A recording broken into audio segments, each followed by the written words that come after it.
Iniciamos nuestra ronda por las portadas de los periódicos con The New York Times. Breve pausa en crisis de Gaza. Los documentos muestran que General Motors guardó silencio sobre los accidentes fatales. El Correo de España, la pobreza amenaza a 64.000 niños vascos pese al repunte de la economía. Nuevo Herald, esperando un milagro. Familia hispana en Miami está tratando de recaudar fondos para el trasplante de corazón de su pequeño hijo de 5 años. Cuba, Corea del Norte, genera sospechas otro barco norcoreano. El Tiempo, Colombia. Solo el 1% de las empresas tributan lo que deberían pagar. Y finalizamos con el Nacional de Venezuela. Maduro retrasa medidas económicas para consultar.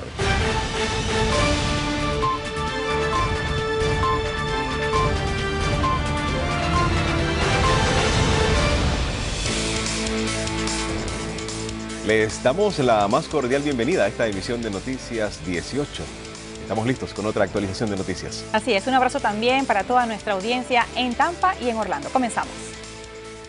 La polémica está servida. La Comisión de Miami-Dade estudia la posibilidad de elevar el impuesto a la propiedad con el propósito de reducir el déficit presupuestario que enfrenta el condado. Aunque el alcalde Carlos Jiménez mantuvo su oposición a la medida, algunos comisionados insisten en que el proyecto de presupuesto presentado por el edil para rebajar el millonario hueco que tienen las finanzas del condado no está del todo claro y sostiene que el aumento tributario es inevitable.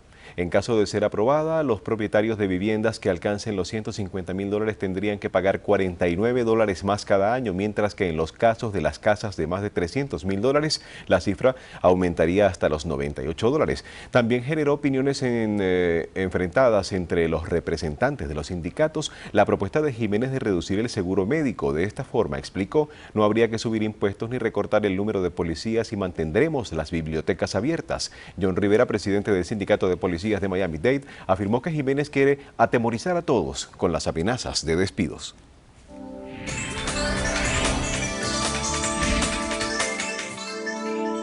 El presidente de Colombia, Juan Manuel Santos, es la gran noticia de portada de Diario Las Américas en su edición de este miércoles 16 de julio.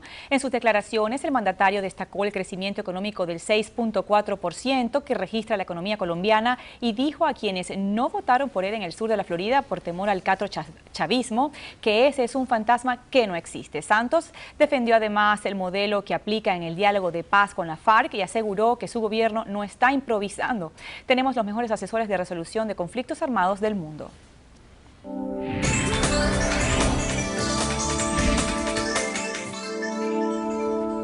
La apertura al tráfico del túnel de Puerto de Miami ya tiene fecha, el 29 de julio, aseguró Juan Curila, director de la Rada Mayamense, quien reveló además los grandes planes que se tienen para esta parte de la ciudad. Su prioridad, dijo Curila a Diario Las Américas, es garantizar la confianza de los inversores y seguir promoviendo el crecimiento de la principal terminal de cruceros del mundo. Las inversiones o proyectos recientes buscan promover el crecimiento y traer más oportunidades para nuestros clientes, comentó. En el área turística, la meta es incrementar en un 20% el volumen de cruceros, lo que permitiría aumentar en $600 millones los ingresos de la economía local. Entre tanto, la apertura del túnel permitirá el tráfico de unos 16,000 vehículos diarios entre camiones y autos. Una joven de 20 años fue asesinada a balazos por un hombre que la abordó mientras caminaba por los alrededores de un albergue para personas sin hogar en el 1500 de North Miami Avenue. El hecho ocurrió en la madrugada del miércoles y según las primeras versiones, el asesino disparó contra su víctima sin mediar palabra alguna, tras lo cual huyó del lugar sin dejar rastro. La policía de la ciudad ha iniciado el proceso de identificación del asesino para dar con su paradero, así como las razones por las cuales la mujer, que deja varios hijos, estaba cerca del albergue en horas de la madrugada. Los agentes de policía de Miami Beach ya no podrán trabajar en la seguridad de discotecas, bares o cafés de la ciudad en su tiempo fuera de servicio. Lo anunció recientemente el jefe del departamento, Dan Oates. En un comunicado difundido el martes, Oates sostuvo que hay una necesidad de una revisión integral de nuestras políticas de trabajo fuera de servicio. Estoy convencido de que necesitamos más salvaguardias y normas más estrictas antes de que podamos volver a considerar permitir que este tipo de trabajo continúe. El cambio, que entrará en vigor el 1 de agosto, se produce un día después de que el sargento de la policía Damian Mike Mully fuera suspendido por estar supuestamente trabajando ebrio en Mango Tropical Café en Ocean Drive.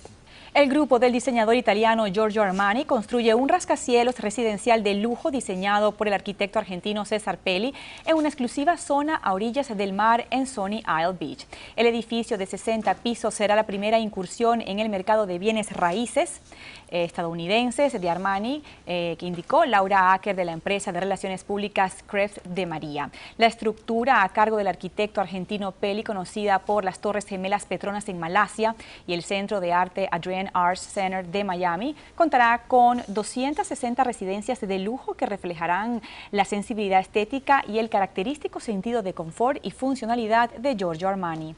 Las residencias by Armani Casa de Miami deberán estar listas para el 2016 y su costo estará en 1 a 5 millones de dólares.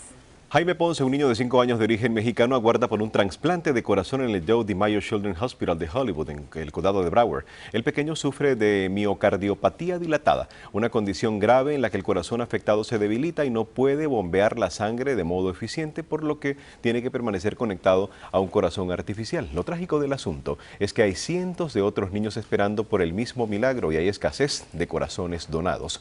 Otro niño tiene que morir para que Jane pueda recibir su trasplante de corazón, señaló Sonia Pérez, directora de Angels Pediatric Heart House, organización sin fines de lucro que está apoyando financieramente a la familia de Jaime. Solamente en el Joe DiMaggio Children's Hospital otros 5 niños aguardan en una lista nacional por un trasplante de corazón y la espera, según Pérez, puede prolongarse hasta un año.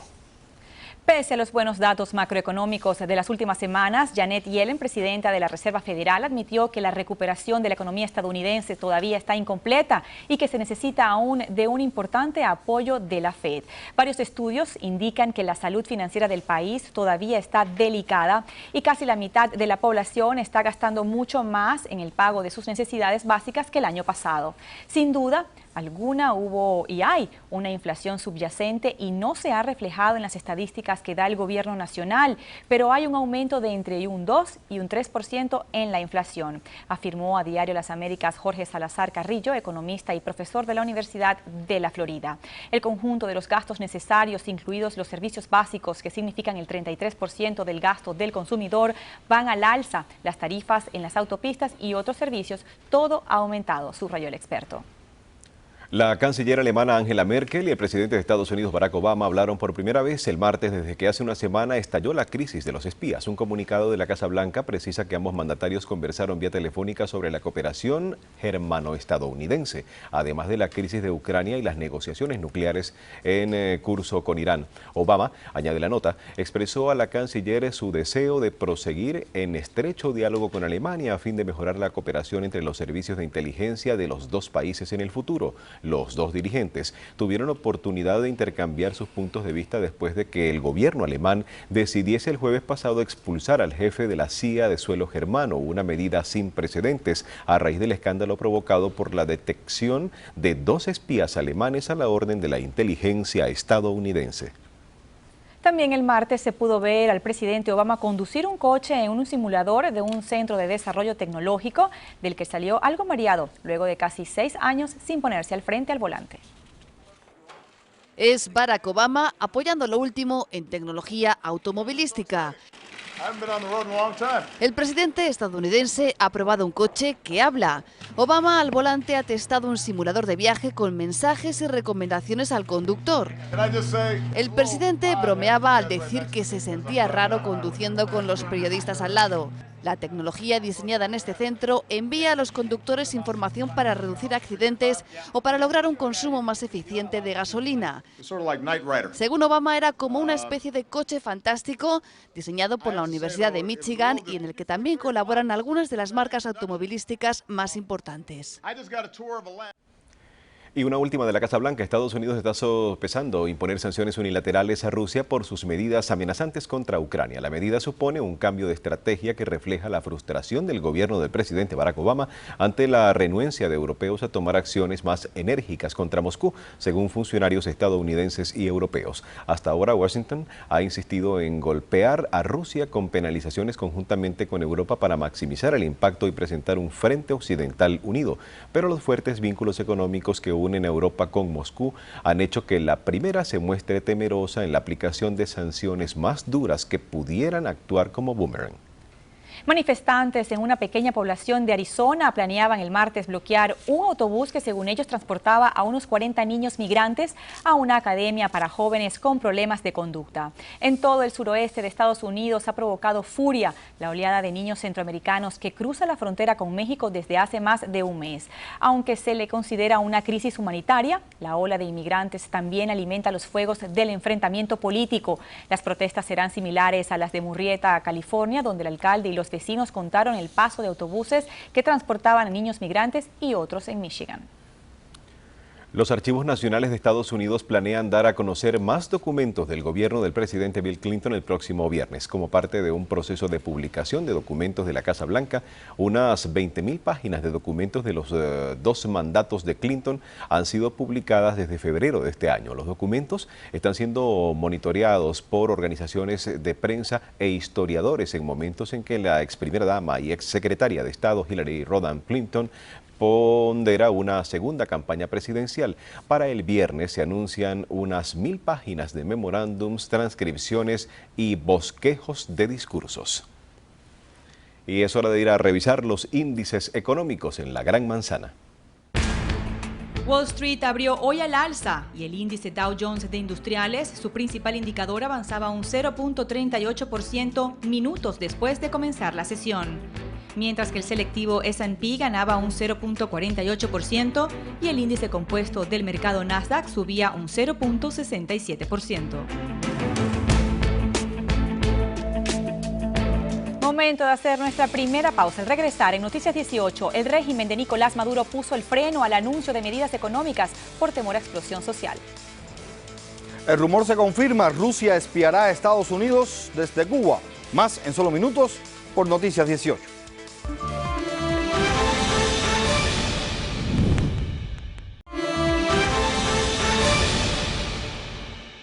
Gracias por continuar con nosotros. Las grandes incógnitas que preocupan a los venezolanos se quedaron sin respuesta luego que el régimen creara expectativas sobre importantes anuncios en materia económica, incluidas las políticas cambiarias que mantienen al país en una crisis sin precedentes. Pero Nicolás Maduro volvió a decepcionar porque su programa de radio y televisión se desarrolló en un marco de generalidades con un discurso vacío y repetitivo que dejó más incertidumbre que confianza. Lo que anunciaron como el sacudón, lo único que generó fue una ola de burlas en las redes sociales. A lo que sí se refirió Nicolás Maduro en su alocución fue a la investigación que harán de las corporaciones que aplicaron y recibieron dólares a precio preferencial para sancionar a quienes hayan hecho fraude, todo en un intento por reducir las importaciones en un país donde el alto riesgo para la inversión no permite el crecimiento económico. Porque es una inversión, tómenlo ustedes así, son los dólares de la República que los invierte en un conjunto de productos que necesita a su vez la economía para funcionar.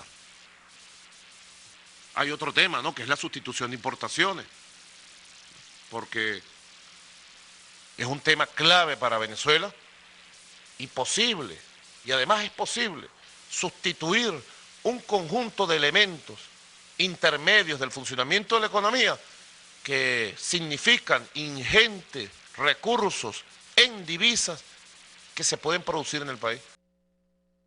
24 líneas extranjeras prestaban sus servicios en Venezuela, de las cuales 2 suspendieron sus operaciones de manera temporal y otras 16 han anunciado reducción de frecuencias y vuelos desde y hacia el país por la deuda de $4.000 millones que el régimen mantiene con el sector desde 2012. A finales de mayo, el régimen dijo que las aerolíneas no se estaban yendo del país, sino que desviaban sus aviones para el Mundial de Fútbol de Brasil. Terminado el evento, la situación sigue igual o peor, pues 2 aerolíneas más anunciaron la reducción de sus frecuencias y asientos disponibles para los venezolanos. Bienvenidos a la temática cubana en Noticias 18. Diario ruso confirma que Moscú reabrirá base de espionaje en la isla cuando el cólera cobra 11 vidas en la oriental provincia de Camagüey. Rusia reabrirá en Cuba el centro de espionaje electrónico de Lourdes, clausurado en 2001, tras un acuerdo sellado durante la visita que realizó a la isla del presidente ruso Vladimir Putin, lo cual fue confirmado por la prensa rusa. El diario Kommersant cita en un reportaje sobre el tema a fuentes cercanas al Kremlin y afirma que la base Lourdes fue cerrada por la mala situación económica de Rusia hace 13 años y también atendiendo a reiteradas peticiones de Estados Unidos. Este centro es un complejo de radares capaz de captar señales electrónicas a casi 2.000 kilómetros y cubrir casi todo el territorio estadounidense. Está instalado en el Guajay, al suroeste de La Habana. Fue ampliado y modernizado tras la desintegración de la Unión Soviética y hoy su utilidad será incluso mayor, ya que a diferencia de entonces, Rusia no tiene medios de espionaje electrónico en el espacio y sus capacidades para interceptar comunicaciones mediante la flota son incomparablemente menores, indica el rotativo ruso. Asimismo, se cita a un alto funcionario del gobierno de Putin, el cual afirma que las relaciones de Rusia y Estados Unidos se deterioraron mucho en los últimos tiempos, con especial desgaste durante la crisis de Ucrania, destacando que en verdad nunca han mejorado, justificando así el actual interés de Moscú de reabrir el centro de espionaje en Cuba. La situación epidemiológica en Cuba es una de las peores en el más de medio siglo de existencia del régimen castrista. El momento es tan difícil que los medios dentro de la isla, todos en manos de la dictadura, reconocen la crisis y califican el actual periodo como alarmante, independientemente de que los esfuerzos para minimizar la realidad son gigantescos. Por ejemplo, en Camagüey, provincia del oriente cubano, ya se han reportado en 2014 más de 1.200 casos de dengue. Asimismo, la región se ve afectada por un violento brote de cólera que ya le costó la vida a 11 personas. Las autoridades sanitarias intentan detener el avance de la enfermedad y el Ministerio de Salud Pública ha tomado medidas excepcionales para la ocasión.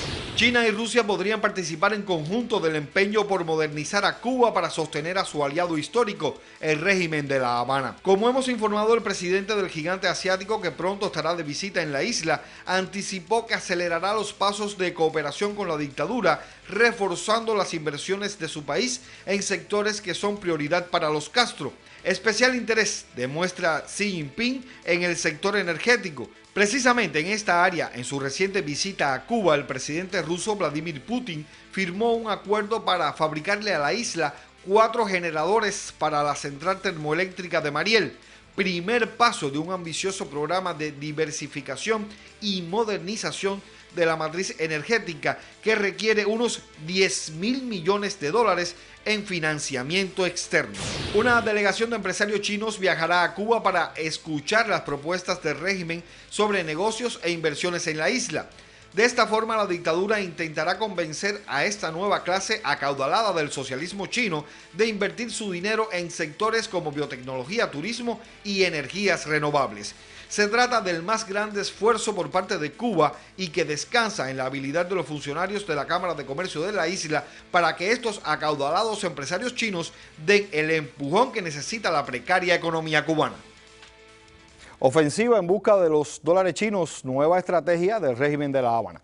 Hasta aquí la temática cubana en Noticias 18. Mariana y Freddy. Sorprendente, Héctor, que enfermedades que ya han sido erradicadas hace muchos años estén cobrando vidas en Cuba. Esto precisamente porque no tienen la estructura de salud necesaria como para que no le cueste la vida a las personas. No, y es que se trata de un problema de higiene que está teniendo la realidad cubana hoy, además de la cantidad de médicos que tienen cumpliendo misiones en otros lugares. Como en Venezuela, así es. Bueno, recuerde que nuestro chef Don Davis le invita cada tarde a sintonizar Mira TV y acompañarle en la elaboración de una de sus recetas que seguramente le va a abrir el apetito y va a estimular su creatividad culinaria. Vamos a nuestro segundo segmento comercial. Al regresar en Noticias 18, la Organización Mundial de la Salud alerta de la peligrosa expansión del virus chikungunya por Latinoamérica.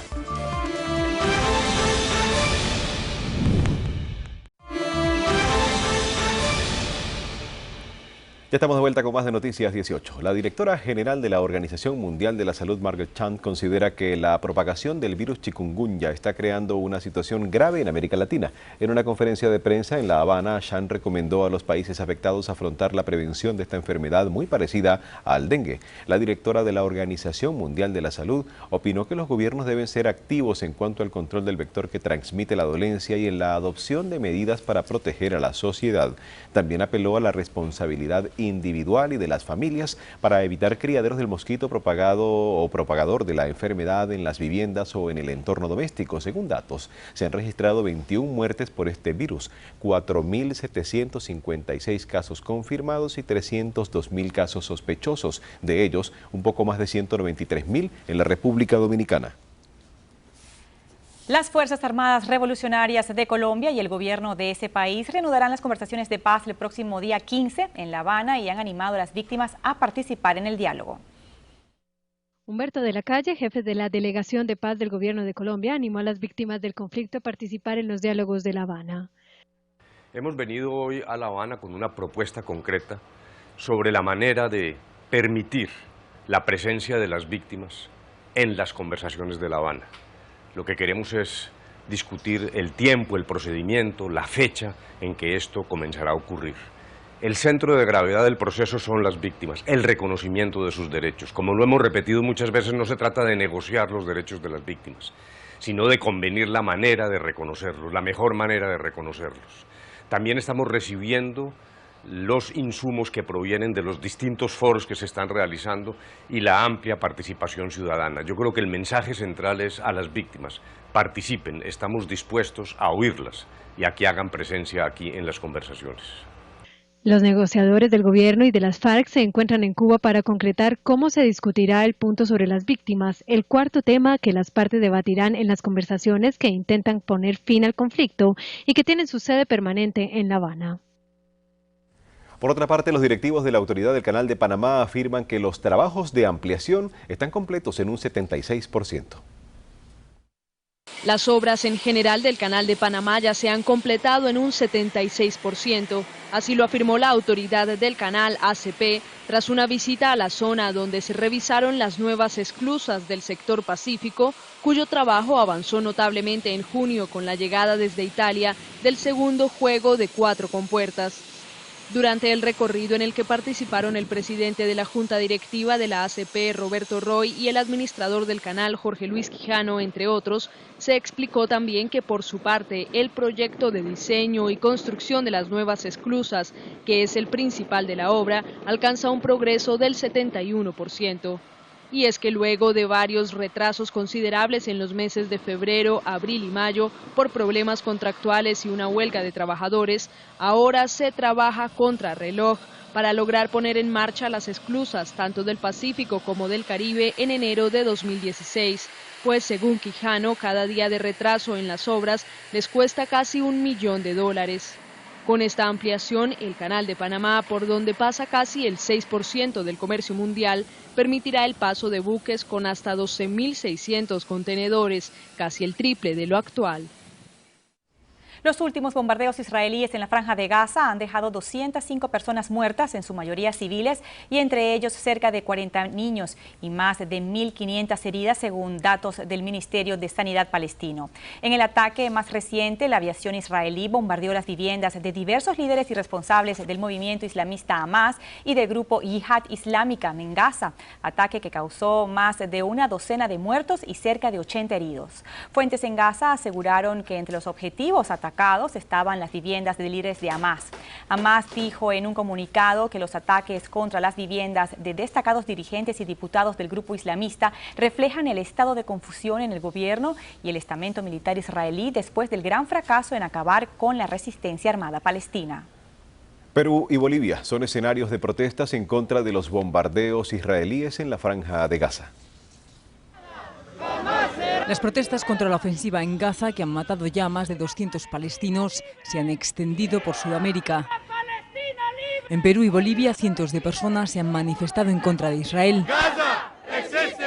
En Perú lo han hecho frente a la embajada de ese país en Lima. Es importante que todos los pueblos que defendemos los derechos humanos nos unamos para poder resistir ante la masacre del pueblo palestino. El presidente de Bolivia, Evo Morales, ha calificado de genocidio lo que está ocurriendo en Gaza. Algunos están planteando hay que investigar. No necesita investigar, sino se trata de castigar a los autores intelectuales y materiales de este genocidio. Y ha criticado a Naciones Unidas por no proteger a la población palestina de los bombardeos israelíes.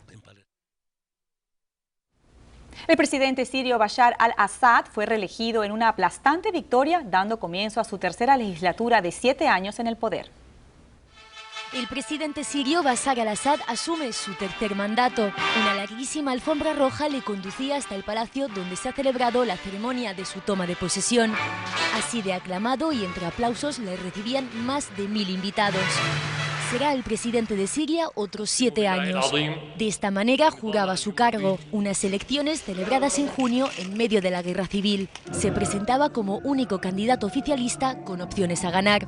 En poco más de 3 años, la guerra civil en Siria se ha cobrado ya la vida de más de 170.000 personas. En Egipto, la economía de las calles desfavorecidas del país se desgarra cada vez más. Le hemos votado para que nos sacara de esta situación y lo que va a hacer es matarnos de hambre. Son denuncias de la población. Las denuncias se refieren al nuevo presidente del país, Abdel Fattah al-Sisi, que lleva un mes en el cargo y al que los egipcios confiaron la tarea de sacar a Egipto de la crisis económica en la que lleva inmerso desde la revolución de 2011. Las cifras oficiales apuntan a un 13% de desempleo y los sueldos son bajos. Recientemente se fijó un sueldo mínimo para los funcionarios. El paso del tifón Ramazun en Filipinas ha dejado un saldo de 10 personas muertas y más de 370.000 personas han tenido que ser evacuadas. Así están las calles de Manila, capital de Filipinas, por el paso del tifón Ramazun. Imposible avanzar, los motoristas tienen que parar en medio de la calle. Con ráfagas de hasta 150 km por hora, se han tenido que cerrar escuelas y edificios gubernamentales. Al menos 10 personas han fallecido y más de 370.000 han tenido que ser evacuadas. Y estas son las condiciones en el sur de la capital. Muchas personas han quedado atrapadas tras el derrumbe de varios edificios. Un tifón que irrumpe cuando Filipinas todavía no se ha recuperado del tifón Haiyan, que el pasado noviembre mató a más de 6.000 personas. El escritor Kyu Chang-long, que en 1988 dejó su Shanghái natal para marcharse a Estados Unidos, cree que su país ha vivido grandes transformaciones en los últimos años, pero nada ha cambiado en lo político y no sabe qué traerá el futuro porque nadie puede predecir lo que va a pasar en China. Kyu Chang-long comentó a los periodistas que es posible llegar a conocer una China democrática donde la pluralidad sea una realidad, pero ha insistido en que su país es tan raro y tan extraño que nadie puede decir qué es lo siguiente que sucederá. En su opinión, los sucesos de la plaza de Tiananmen en 1989 hicieron que la gente empezara a distanciarse de la política y se dedicara a tratar de ganar dinero como única preocupación. Cree que eso explica que China sea hoy un país rico. No obstante, considera que tanto el gobierno de su país como los intelectuales son conscientes de la posibilidad de que se produzca algún tipo de rebelión social y están haciendo cosas para evitarlo. 3 marineros del buque Elcano de la Armada Española fueron detenidos por comprar cocaína en Colombia y venderla en Nueva York. A nadie se le podía pasar por la cabeza que la joya de la Armada Española desde hace 87 años, la gran embajada flotante por excelencia, iba a ser utilizada por 3 de sus tripulantes, 3 marineros profesionales, para supuestamente traficar con droga. Con su primera vuelta al mundo en 1928, el bergantín Juan Sebastián Elcano se convirtió en algo más que un buque escuela. Era y es la representación de España en cada una de sus escalas. La del pasado 14 de abril, de 5 días en el puerto colombiano de Cartagena de Indias, al parecer sirvió para que los ahora 3 detenidos supuestamente recogieran 20 kilos de cocaína que casi un mes después, el 10 de mayo, desembarcaron en su escala de Nueva York. Ya con el buque escuela de regreso a Europa, la policía neoyorquina detuvo al receptor de la droga, quien al parecer delató a los 3 marineros. Sometidos a una discreta vigilancia en sus 3 posteriores escalas en Dublín, Hamburgo y Oslo, los 3 soldados fueron detenidos el sábado pasado tras regresar al puerto gallego de Marín, donde les esperaba la Guardia Civil y una juez togado militar. El grupo ecologista italiano Lecambiente, junto con la organización Greenpeace, vigilará el traslado del crucero Costa Concordia hasta su desagüe en Génova para contabilizar los daños medioambientales que pueda causar este rescate. Ya comenzó la penúltima fase del proceso en la isla de Giglio antes del desagüe del Costa Concordia, con su elevación 2 metros por encima de la plataforma submarina en la que se encontraba apoyado desde el pasado septiembre y con el traslado de 30 metros mar adentro. El crucero encalló el 13 de enero de 2012 después de que el capitán de la nave, Francesco Schettino, decidiera acercarse a la costa de la isla e impactara con un escollo que rompió el casco de la embarcación y la hizo naufragar en un suceso que causó 32 fallecidos. Diversos estudios han demostrado que el arándano rojo americano es ideal para combatir la cistitis.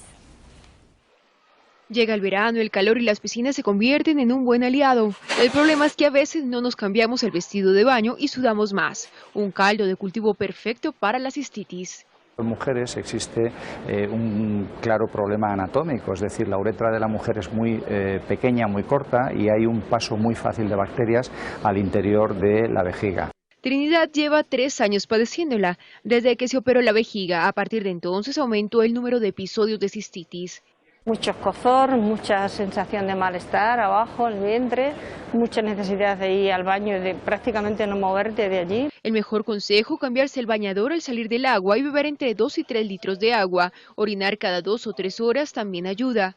El arándano rojo americano está especialmente indicado para prevenir y tratar. Es bueno porque lleva un principio activo que es el PAC, que está en elevada concentración y ayuda a que las bacterias que producen las infecciones urinarias no se adhieran al tracto urinario. Aunque puede darse a cualquier edad, la cistitis es más habitual entre mujeres de 20 a 30 años y a partir de los 50. El grupo chileno Eneris, matriz de la inversión de Endesa España en América Latina, presentó su proyecto de Smart City, un desarrollo urbano basado en la sustentabilidad y las últimas tecnologías. Con una inversión de $10 millones, la primera ciudad inteligente de Chile está ubicada en la ciudad empresarial al norte de la capital chilena y favorecerá la calidad de vida de sus habitantes, según explicó Francesco Staracé, consejero delegado del grupo italiano Enel. Queremos llevar a nuestros clientes las últimas tecnologías de manera que les permita consumir energía de un modo más eficiente e inteligente, aseguró Starce durante la inauguración, que contó además con la asistencia del ministro chileno de Energía, Máximo Pacheco. Tiempo de darle el paso a nuestro compañero Broderick para ver qué nos tienen los deportes.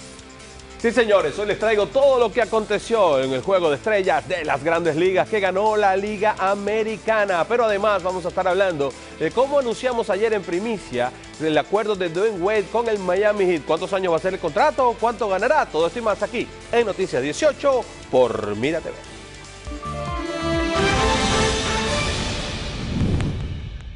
Deportes Noticias 18 llega a ustedes gracias a BBVA Realty, su solución integral en real estate. Yo soy Katy Chiquito y yo sí le atiendo el teléfono.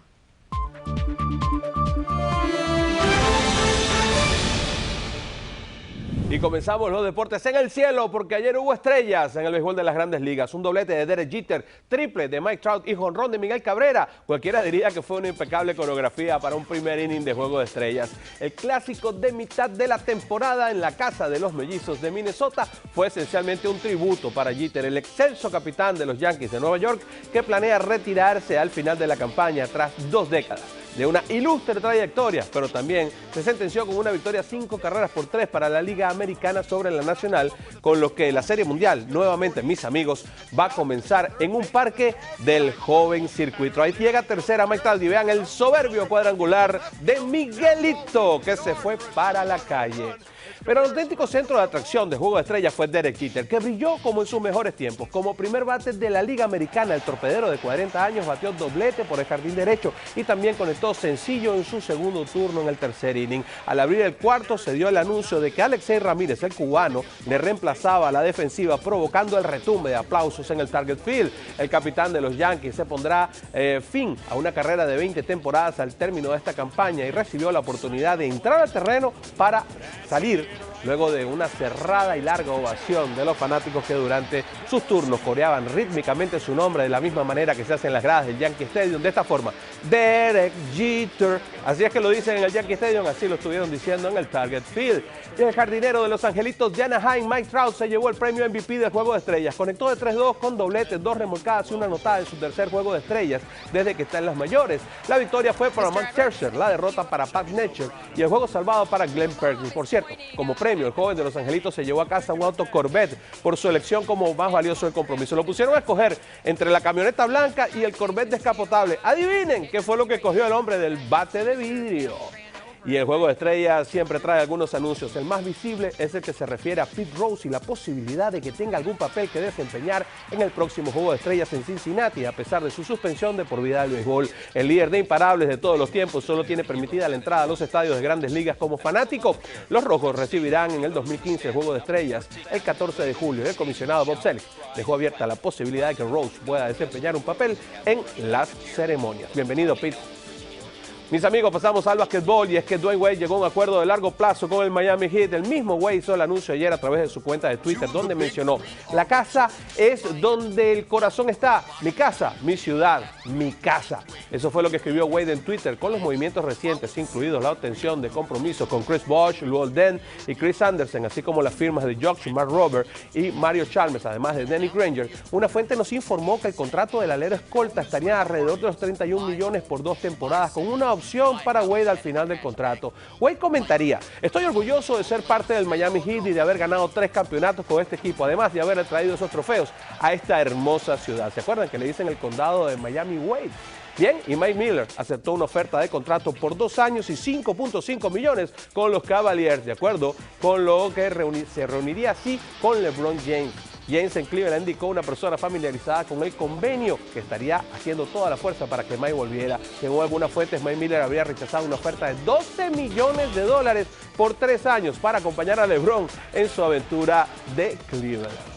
Y un nuevo contrato de Carmelo Anthony con los Knicks de Nueva York tendría un valor de $124 millones por 5 años, menos que el máximo, $5 millones menos que el máximo, según revelaron diversas fuentes. El contrato de Anthony también incluye una cláusula de no cambio y tiene una opción de cancelación anticipada a partir del 4º año. Anthony era agente libre para firmar el contrato por un máximo de $129 millones, pero aceptó el acuerdo de $5 millones menos para darle a los Knicks una mayor flexibilidad financiera para perseguir agentes libres en el futuro.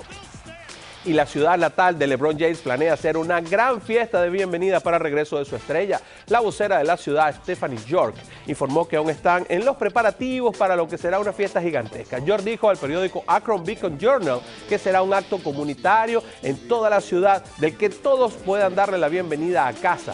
La ciudad colabora con la fundación de LeBron James para coordinar el acto, y York dijo además que la fiesta se realizará de acuerdo con lo que permita la agenda de la estrella de la NBA.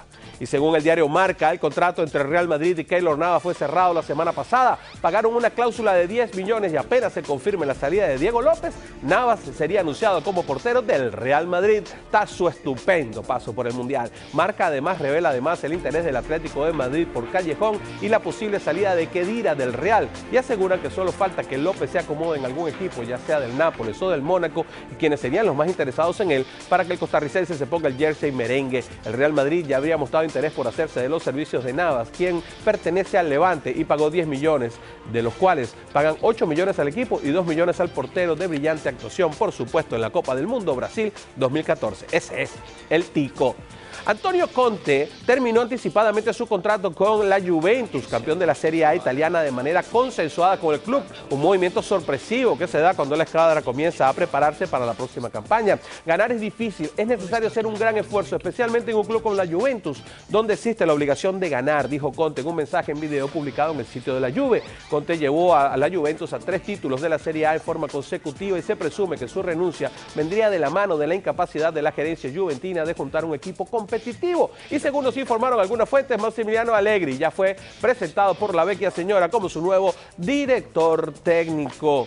Mis amigos, pasamos al boxeo, y es que Ramsés Barthelemy podría estar enfrentando una batalla de mayor nivel que la que tuvo que ver contra Argenis Méndez hace apenas una semana. Una demanda fue presentada contra él, la promotora Warriors Inc. y el enigmático consejero Al Haymon. La demanda a nombre de la compañía Backdog Promotions tiene 2 objetivos: a Barthelemy por incumplimiento de contrato y va contra Warriors y Al Haymon por interferencia en el contrato, de acuerdo al recurso legal, según sigue vigente entre el recién coronado campeón de las 135 libras y su antigua promotora. No queríamos llegar a este punto, pero no nos ha quedado más remedio que acudir a la corte para que se respeten nuestros derechos, expresó Richard Doval, presidente de Backdog. Barthelemy era un amigo para mí y de pronto, bajo la influencia de otros, dejó de reconocernos y reconocer el pacto que ya habíamos firmado, concluyó el demandante. comandante. Y nos vamos a pedalear, y es que tras el abandono del campeón del Tour de Francia del 2013, Chris Froome, y del 2 veces ganador de la competencia, el español Alberto Contador, todo parece estar dispuesto para que Vincenzo Nibali se convierta en el primer italiano en ganar la competencia desde que Marco Pantani lo hiciera en 1998. Tras el descanso de ayer, la carrera se reanudó hoy con la etapa 11, a la que siguen las etapas de montaña, viernes y sábado, en las que aparecerán los verdaderos aspirantes al título. Hoy, lo que se llama hoy, no hay béisbol de Grandes Ligas, todo el mundo descansa tras el Juego de Estrellas. Esto es todo en los deportes, mis amigos, les deseo una tarde para dar Grand Slam. Y con ese Grand Slam, ¿con cuál de los carritos te quedarías tú? Yo me quedaría con el Corvette. Yo no tengo ninguna duda. Es más, me parece que a ese muchacho de 25 años le queda bastante por favor, bien. no exijan. Cualquiera de los dos está No, pues yo le hubiera dicho, mira, no me puedes dar los dos. Exacto. La mamá le decía, no, la camioneta, y él seguía jalando hacia el Corvette. Bueno, hacemos nuestra última pausa comercial. Al regresar, vamos a ver qué nos trae nuestro colega Peter Ortega en el segmento Cultura de Noticias 18. Así es, amigos, impactante e impresionante exposición en la Tate Modern de Londres. No se lo pierda hoy en nuestro segmento cultural.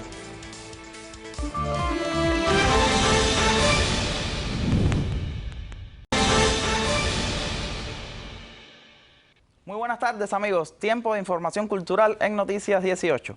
Hoy estaremos conversando sobre una colosal exhibición de más de 100 fotos de la agencia F en conmemoración de sus 75 años de trabajo. Además, una muestra impactante del artista ruso Kazimir Malevich en la Tate Modern de Londres y, como dato curioso, detalles de uno de los artistas más vendidos del mundo. Ahí les va. 75 años de labor periodística pegada a la actualidad sirven a la primera agencia de noticias en español y la cuarta en el mundo, la agencia F, para invitar a los ciudadanos a un viaje en el tiempo, para rememorar momentos históricos, trágicos y alegres, pero siempre trascendentes. F, 75 años en fotos, es el título bajo el que se presenta la exposición con la que esta agencia celebra su 75 aniversario en toda España y Latinoamérica. Se trata de una muestra itinerante que recoge una selección de cerca de un centenar de fotografías que plasman algunos de los grandes momentos que han vivido los profesionales de esta agencia a pie de calle. La exposición se inauguró este lunes 14 de julio con un acto en la Biblioteca Central de Cantabria, que ha contado con la presencia del presidente de F, José Antonio Vera, la vicepresidenta del gobierno cántabro, María José Sáenz, y otras autoridades y representantes de las instituciones y el mundo empresarial en la región. En conjunto, se trata de una pequeña selección de los 12 millones de imágenes que atesora F en su archivo y los 5 millones que se conservan en formato digital. La evolución del artista ruso Kazimir Malevich, 1879-1935, del arte figurativo de sus comienzos hasta más allá del suprematismo con el que hizo historia, se traza en una gran retrospectiva que se inaugura justo hoy en la Tate Modern de Londres, uno de los centros de arte más prestigiosos del mundo. Malevich, abierta hasta el 26 de octubre, es una de las más amplias muestras dedicadas jamás al pintor, cuya obra se disgregó por el mundo cuando la Unión Soviética de Joseph Stalin impuso el realismo socialista como arte oficial en detrimento de los movimientos de vanguardia. Esta exposición ofrece una oportunidad única de ver todos los estadios de su obra y permite formular una visión más compleja de Malevich como artista, manifestó ayer el comisario Achim Borchardt en la presentación de la prensa. Nacido en 1879 en Kiev, Ucrania, de padres polacos, Malevich pronto se fue a Moscú para seguir una carrera en el mundo del arte y a través de colecciones pictóricas entró en contacto con la obra de Monet, Cézanne, Picasso o Matisse. La creación del suprematismo psíquico fue su más grande aporte al arte occidental del siglo XX.